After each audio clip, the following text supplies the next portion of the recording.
여러분들 중국이 우리보다 선진국이라고 생각하세요? 후진국이라고 생각하세요? 이미 중국이 우리를 뛰어넘었어요. 제가 볼 때 뛰어넘었습니다. 그 사례들을 제가 몇 가지 보여드릴 텐데, 중국을 지금 대표하고 있는 기업 한 4개만 꼽아보세요. 예. 어디죠? 알리바바. 그렇습니다. 알리바바, 텐센트, 바이두, 샤오미. 요즘에 가장 중국 기업 중에서 아주 각광을 받는 기업, 언론에 노출이 제일 많은 기업들이죠. 그러면 지금 이 중국의 이 4기업과 한국을 대표하는 기업은 뻔하죠. 삼성, 현대, LG, SK. 이 4기업과 한번 비교를 해보세요. 어떤 차이가 있는지. 한국의 삼성, 현대, LG, SK 어떻죠? 다 60, 70년 된 오래된 기업들이죠. 일본과 비슷하죠. 모양이. 이런 오래된 기업들에서 한국 경제가 지탱이 되는. 한국 경제는 어쨌든 재벌 중심의 그런 경제 발전 전략을 펼쳐와서 지금도 이런 재벌들의 의존도가 높죠. 근데 지금 중국은 보세요. 샤오미 지금 만들어진 지 5년 됐습니다. 5년. 그 다음에 알리바바, 텐센트, 바이두 다 15년 됐어요. 1999년, 2000년도에 창업한 아주 젊은 기업들이에요. 무슨 이야기냐? 한국은 저렇게 오래된 기업들에 의해서 근근히 지탱이 되는 노쇠한 경제 시스템인데 중국은 저렇게 젊은 기업들에 의해서 끊임없이 새로운 젊은 기업들에 의해서 새로운 성장 동력이 만들어져가는 아주 역동적인 기업가 정신이 충만한 그런 경제 시스템을 지금 중국이 보여주고 있습니다. 지금 한국은 그동안에 경제 성장을 대기업들에 의해서 주도해서 성장을 해왔고 일자리도 대기업들이 많이 만들었어요. 1997년도까지 약 200만 개 일자리를 대기업이 만들었는데 지금은 아마 100만 개 수준으로 떨어졌습니다. 무슨 이야기냐? 이제는 대기업에 의존한 그런 일자리 문제나 성장 동력이 이제 해결할 수 없다. 대기업만 의존해서는 해결할 수 없는 거고 이제 뭔가 우리가 새로운 어떤 탈출을 찾아야 돼요. 일자리도 만들어야 하고 성장 동력도 만들어야 한단 말이에요. 지금 중국은 하루에 10,000개씩 창업을 해요. 10,000개씩. 작년에만 365만 개 창업이 이루어졌어요. 중국 정부가 창업에다가 어마어마한 투자를 하고 있어요. 그래서 중국이 창업 대국으로 지금 변신하고 있습니다. 그래서 우리나라도 창업이 중요한 거예요. 중국이 왜 창업을 했습니까? 중국만이 그런 게 아니에요. 미국도 스타트업 아메리카, 오바마 대통령이 지금 창업에다가 엄청난 노력을 하고 있어요.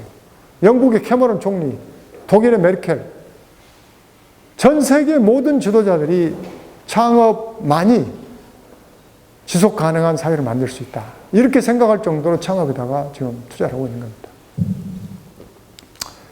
우리 사회가 지속적으로 성장해 나가려면 창의력과 상상력에 의존한 성장 동력이 끊임없이 만들어져야 돼요. 근데 지금까지 대한민국은 석유화학부터 스마트폰에 이르기까지 이 성장 동력을 어떻게 만들었느냐 하면은 전부 다 모방을 통해서 만들었어요. 우리 스스로가 창조한 게 하나도 없어. 그렇죠? 다 선진국, 앞서가는 선진국을 빨리 추격해가지고 그걸 모방을 잘해서 전 세계에서 가장 잘 베끼는 민족이 대한민국이었어요. 전 세계에서 가장 빠르게 추격한 그런 나라가 대한민국이에요. 선진국을 빠르게 추격한 나라가. 소위 패스트 팔로우 전략, 빠른 추격자 전략을 써서 대한민국이 전 세계 10몇 번째 되는 경제대국으로 성장, 이것도 대단하죠. 근데 이제 문제는 여기서 정체된 거예요. 더 이상 우리가 지금 국민소득 2만 불에 들어선 지가 10년이 넘었지만 아직도 3만 불을 못 가고 여기 계속 머물러 있는 이유가 있습니다. 우리가 지금까지 경제성장 모델로 전략으로 선택했던 소위 모방경제 전략이라는 것이 이제는 더 이상 통하지 않는다. 왜? 우리보다 더 잘 베끼는 사람들이 나타났어요. 우리보다 더 빠른 추격자가 나타났어요. 그건 누구죠? 중국이죠. 이제는 중국이 나타났기 때문에 더 이상 남을 거 베껴가지고는 이제 우리 경제성장은 불가능해요. 그럼 이제는 어떻게 하느냐? 이제는 우리가 퍼스트 무버가 돼야 돼요. 우리가 세계에서 없는 최초의 물건들을 만들어내는 그런 창조 국가로 가지 않으면 대한민국은 필리핀이나 아르헨티나 같이 후퇴할 수밖에 없어요. 그래서 창조 경제 하는 겁니다. 그러면 이렇게 이야기를 해요. 그 창조 경제, 그래, 좋아요. 가면 되지 뭐. 누가? 대기업들이 가면 되잖아요. 삼성, 현대, LG, SK가 창조 경제하면 되는 거 아니냐. 그러면 우리가 뭘 걱정입니까? 지금까지 그렇게 잘해왔는데. 근데 문제는 그게 안 되는 거예요. 대기업은 창조 경제가 안 됩니다. 대기업은 혁신이 잘 안 일어나. 왜? 대기업은 우리나라 대기업뿐만 아니라 전 세계에 있는 모든 대기업들이 공통적으로 안고 있는 고민이 뭐냐면 조직이 비대하고 관료화되면은 혁신은 안 일어나게 돼 있어요. 개인의 창의력과 상상력이 발현이 안 됩니다. 그래서 문제가 되는 거예요. 그럼 혁신은 어디서 잘 일어나느냐? 혁신은 작은 기업, 중소기업, 특히 작은 기업, 창업기업. 막 창업한 기업은 어때요? 창의력과 상상력 외에는 없어. 돈도 없고 아무도 없어요. 이걸 극대화하는 과정 속에서 혁신이 일어나는 거예요. 그렇게 해서 작은 기업이 혁신을 이뤄내면 거기서 혁신 역량이 만들어지면 그것을 대기업들이 제값을 주고 사가는 겁니다. 제값을 주고. 그냥 베끼거나 기술자를 빼가거나 기술을 빼가거나 이런 식이 아니라 제값을 주고 M&A를 통해서 그 기업을 사들여요. 사들여가지고 대기업 뭘 잘해요? 전 세계인 유통망과 마케팅 역량이 있죠.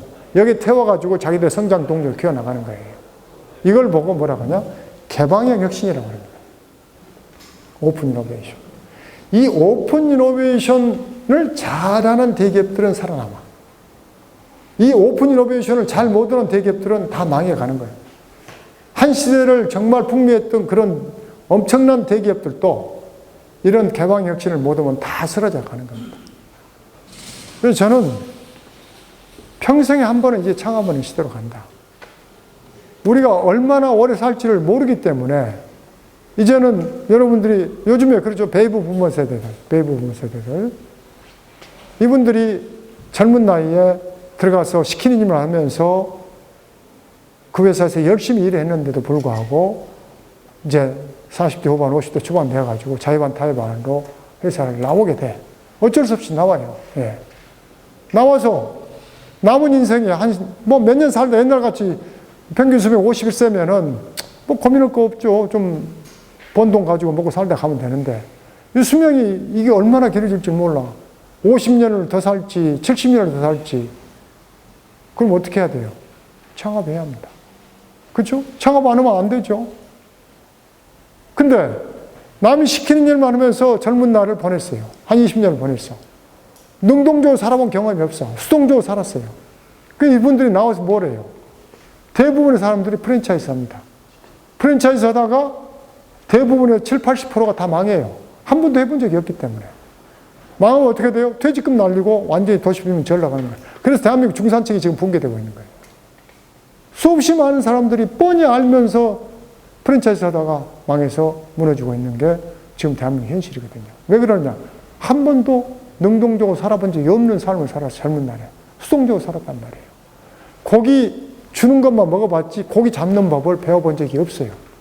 그래서 저는 우리 젊은이들한테 이제 이렇게 긴 세월을 살아가려면 수명이 저렇게 길어진 세월을 살아가려면 이제는 고기 잡는 법을 젊은 나이에 배워야 한다. 그래서 대한민국은 제가 지금까지 부정적인 이야기를 했습니다만은 정말 위대한 민족이에요. 1953년도에 6.25 전쟁이 나가지고 여러분들은 뭐 전혀 기억을 못 하시겠지만 6.25 전쟁이 나서 우리 사회가 완전히 초토화됐습니다. 전 세계에서 가장 못 살던 나라예요. 아프리카 최빈국보다 못 살던 나라가 60년 만에 전 세계에 이렇게 열 몇 번째 되는 국가가 됐죠. 1955년도 미국에 무초라는 사람이 한국 대사로 와요. 그 사람이 뭐라고 했냐면 한국의 민주주의는 쓰레기통 속의 핏국가 같다. 절대 한국 사람들의 민주주의가 불가능하다. 근데 지금 60년 만에 아시아에서 최고의 민주주의 국가입니다.